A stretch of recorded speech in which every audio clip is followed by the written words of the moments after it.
Hello, Joy Olson of Blockbuster Fundraising. You know, I'm constantly reading books, and one of my favorite books from a few years ago was entitled Rainmaking, the Fundraiser's Guide to Landing Big Gifts.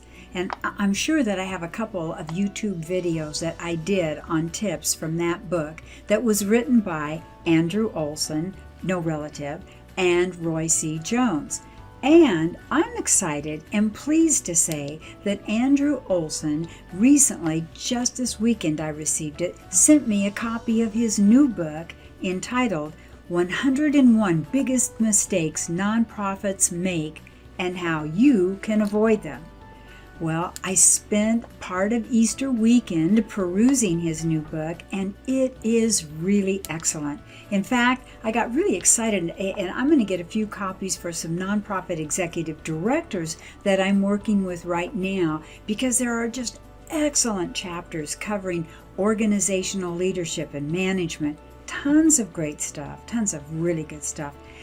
I picked out a chapter to talk about, to visit with you today on our live, and it's entitled Mistake Number 73, Ignoring Donor Migration and Middle Donors. And this particular chapter is written by Roy C. Jones. Remember, he co-authored Rainmaking.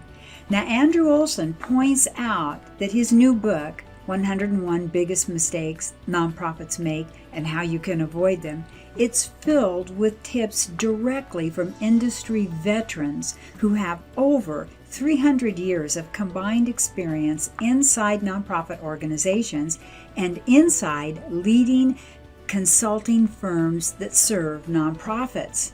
They are experts in strategic planning, government relationships, leadership, finance and administration, program development, marketing, and philanthropy. All kinds of great content from these different experts. And Olson also points out that contrary to what the title might suggest, this book is not an admonishment of the nonprofit sector and those who make their career within it. Far from it. This book was done to assemble this group of expert contributors to help everyone in the nonprofit sector avoid these 101 possible and probable dilemmas. Okay, then back to the problem, the mistake of ignoring donor migration and middle donors. Now, Roy Jones says that donor migration is by far one of the most critical processes in fundraising today. And the sad fact is that most development professionals often ignore it entirely.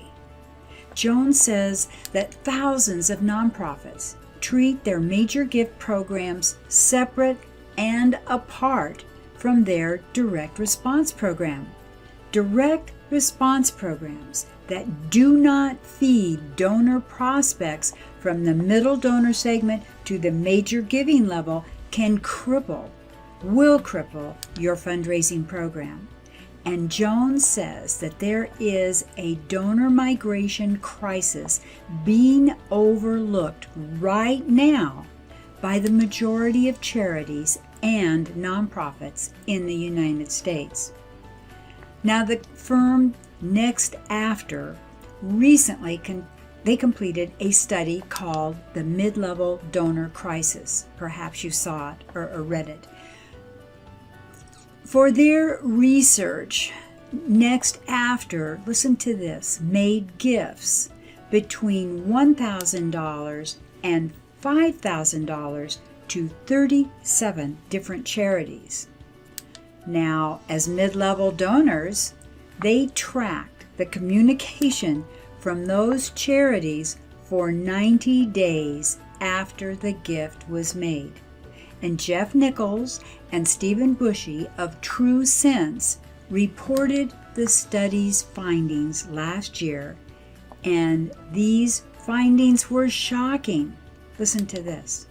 Only 8% of the charities made a personal thank you card to the donors, the major donors. Only 31% of communication received came from a real person.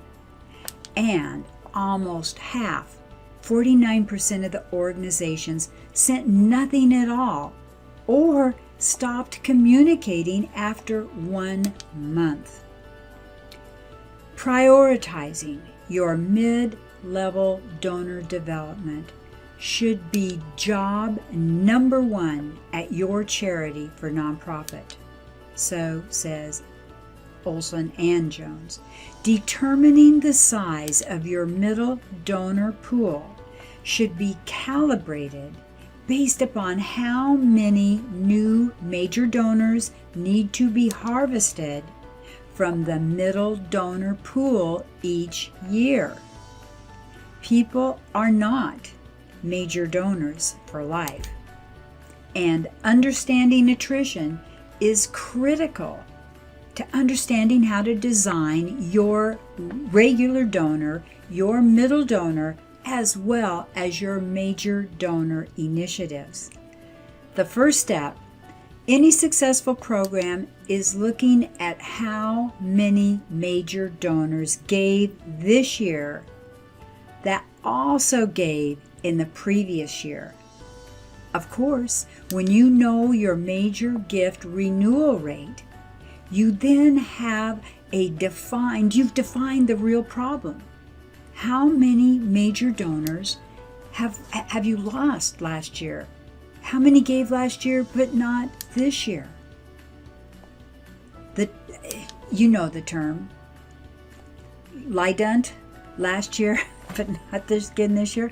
A term that you are not familiar with in your major gift program. Last year, but unfortunately not this year. You have to begin each year with a clear understanding of not only how many major donors you have lost, but how much money you need to replace to just get back to where you were a year ago. So determining your break-even benchmark for the number of donors in your major gift pool is critical. You cannot grow until you get back to the benchmark from the previous year. Many development professionals falsely assume that once someone is a major donor, they will always be a major donor. They are working caseloads or donor assignments that have been categorized as major donors for life. Huge mistake, Roy Jones says. Huge. Nothing can be further from the truth. Wealth changes every day. Donor capacity is a moving target. A person who was a major donor a year ago can quickly move back to a regular donor, a middle donor, or a lapsed donor status for a myriad of reasons. Most donors tell you this by self-qualifying with the size of their most recent donation or lack of one. Donors just don't climb up the ladder. They can climb down the ladder, and sadly, many donors fall off the ladder or lapse. It is our job to address these migrations as quickly as possible. A divorce, a business loss, kids in college, or simply because of the age of the donor. There are many reasons that donors can move down the ladder or fall off. The vast majority of the time, the former major donor still loves your charity, but they have just grown older. And as people age and approach their mid to late 70s, certainly in their 80s, they often lessen what they give to charity. And of course, there are some donors whose advanced age brings health and mental complications that drastically change their priorities in life. Age is most often the reason most major donors lapse. We all know that every donor file is different. The demographics vary from file to file. Offsetting attrition, especially in the major donor segment, is one of the most important strategic fundraising considerations in your business. Again, once you know how many donors you have to upgrade to offset attrition is your assigned major donor caseload, you are then able to calibrate your direct response program to upgrade those donors to the appropriate levels. Set up a process for donors to climb the ladder.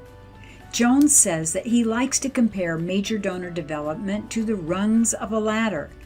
The best fundraisers always use the donor's giving history as the basis for determining how much the next ask should be. Those who fail usually make the mistake of asking for too much or asking for too little. The donor's most recent contribution and highest previous contribution are the two best indicators for determining the next level that they should be upgraded to, also known as the next rung on the ladder. It is very difficult to take a donor who has been giving $1,000 a year and upgrade them to $25,000, even if you know they have the money.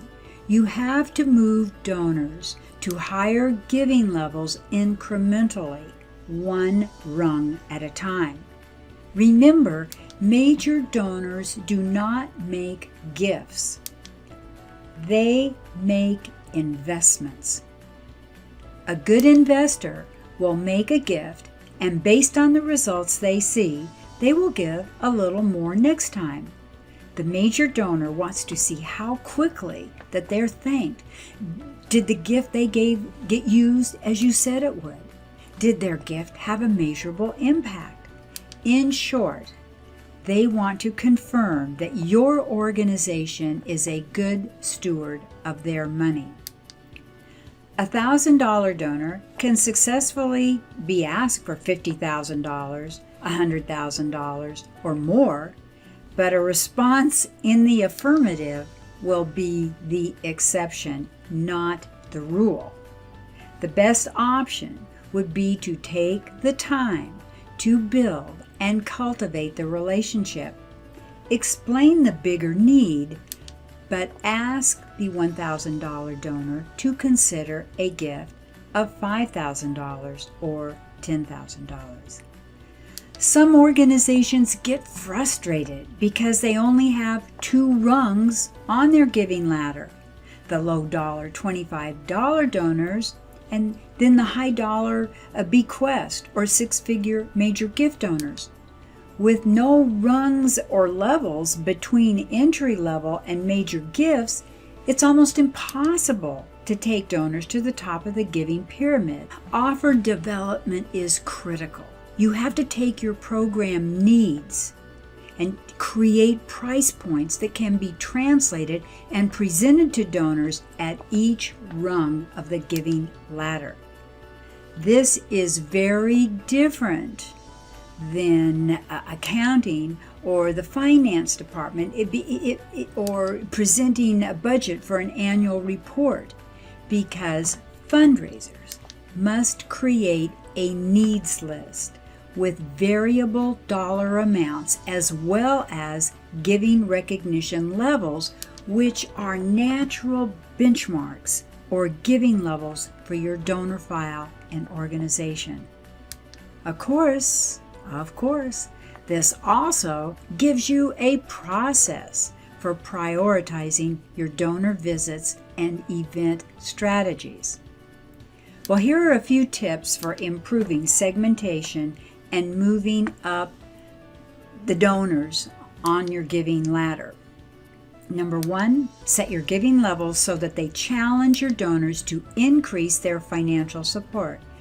For example, $1,000, $5,000, $10,000, $50,000. Number two, develop your needs list with specific needs or projects at each giving level to be sure to build then overhead and admin costs into each project price point. Doesn't this make a lot of sense? Number 3, plan to establish at least 3 levels of giving recognition so that donors see the progression in the size of their gifts and thus upgrade their contributions from $5,000 to $10,000 to $25,000. Number 4, select a name for identity giving recognition levels. Conventional names include the Century Club, President's Society, Founders Club, Directors Roundtable. Consider, however, a name that's unique to your organization. Maybe the name of your founder, a famous member, a historical figure that embodies your organization's mission, or a concept that's important to your organization. Number 5, determine the donor's benefits at each giving level. Plaques or certificates, autograph books, a listing of their name in a program or an annual report, access to key staff, invitations to special events. Number 6, decide how and where you will recognize and publicize giving by donors at each level. So it's your newsletter, your annual report, a program, a special brochure.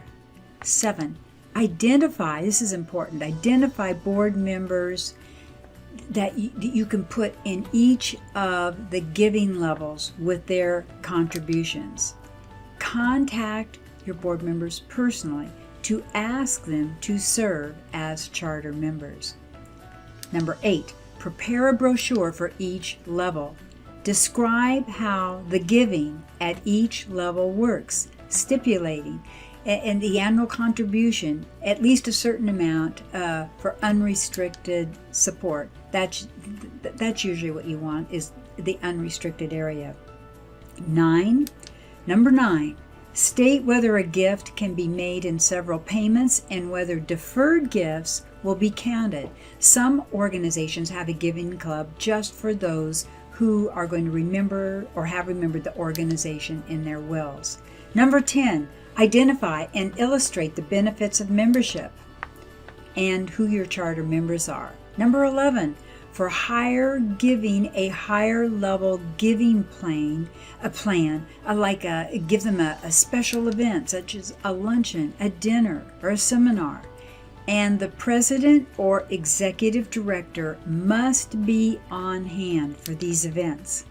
Consider also inviting a prominent person as a special speaker. And these events will encourage a renewal of contributions.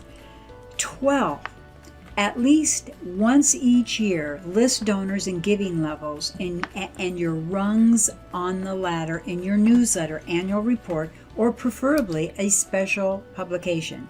Now, Joan says be careful about posting this information on your website because he says that web crawler technology will capture this information and make your donors targets to other charities. Well, this particular chapter goes on to talk about building out your middle donor team first. And it's a wonderful chapter. It talks about how the math adds up over time, that you do 14 to 18 appeals per year to generate about 3 gifts per year.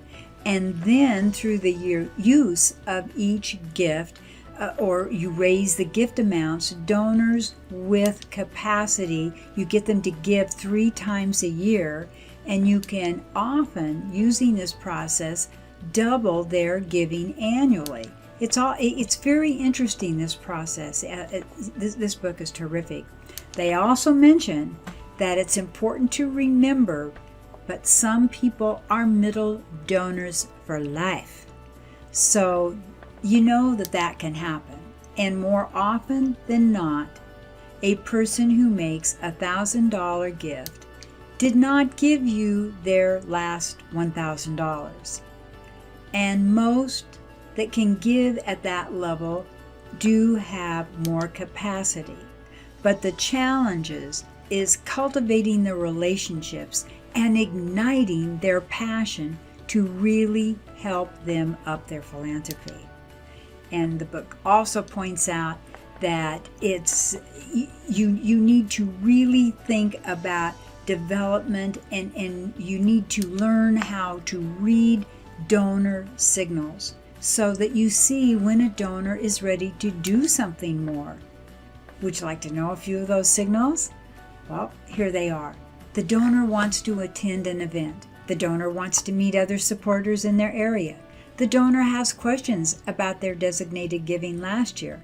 The donor asks for an impact report on their previous giving. The donor has sold a business or shares or has just received an inheritance or a windfall. The donor asks if your organization has any special needs right now. The donor asks questions about giving vehicles or stock, real estate, gold, or other appreciated assets.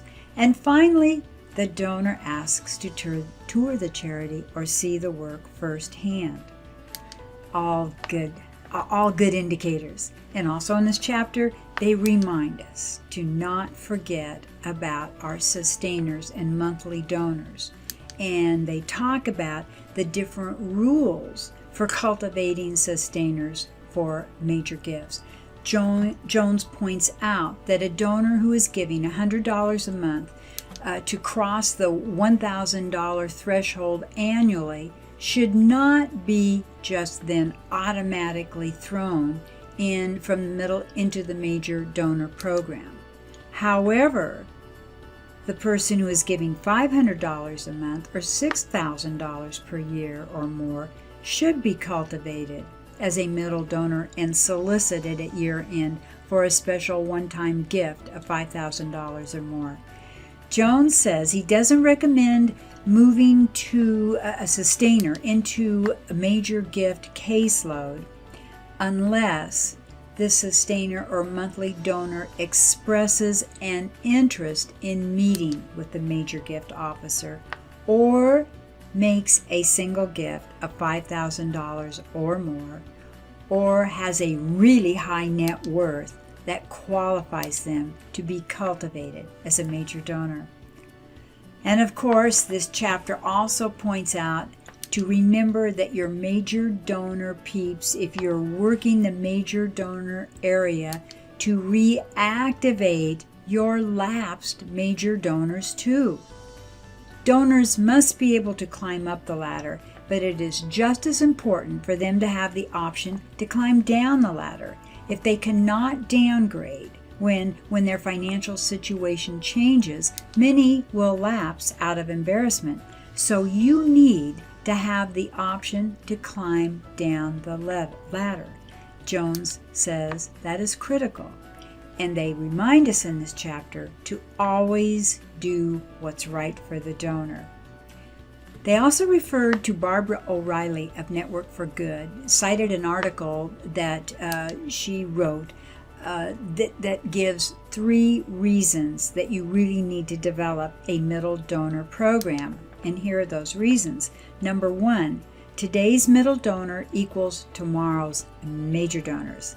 This group of donors is your pipeline to your future major gift donors. Number 2, they are a valuable source of regular income. While every middle donor is not going to become a major gift prospect, these donors have really an important place in your organization, and with relatively little effort, you can keep them happy, and the retention rates among this donor group are usually higher than your smaller donors. They're just a very important group of donors. And number 3, your middle donors, that this group inspires others to give more. So developing and promoting a middle donor program also gives your smaller donors an incentive to upgrade their own giving.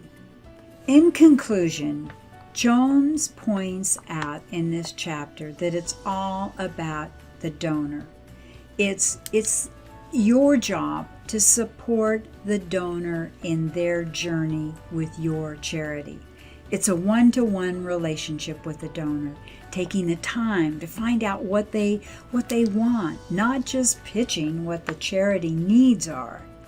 And in the end, it's all about tailoring communications and actual interactions with a real person in a manner that is comfortable to your donor. There are a lot of great charities out there. There are a lot of great causes, but it's all about our donors. Nothing more and nothing less. You need to meet their philanthropic needs. And until you meet their philanthropic needs, you won't be raising more money for your charity. It's as simple as that. You got to meet their needs. This is Joy Olson of Blockbuster Fundraising saying thanks for having been here today. Thanks to Andrew Olson for this great new book. I'm going to put a picture up on the screen. Hopefully you'll get one of your very own. JoyOlsonGroup.com, BlockbusterFundraising.com, 2 places where you can go to get more information. We have an active Blockbuster Fundraising YouTube channel, and we're also having a lot of fun with our IGTV Instagram channel. So check us out every which way. We are here to inspire you, to bring you the latest and best fundraising tips that are out there. We wish you a great week, and thanks for having been here today. Bye-bye.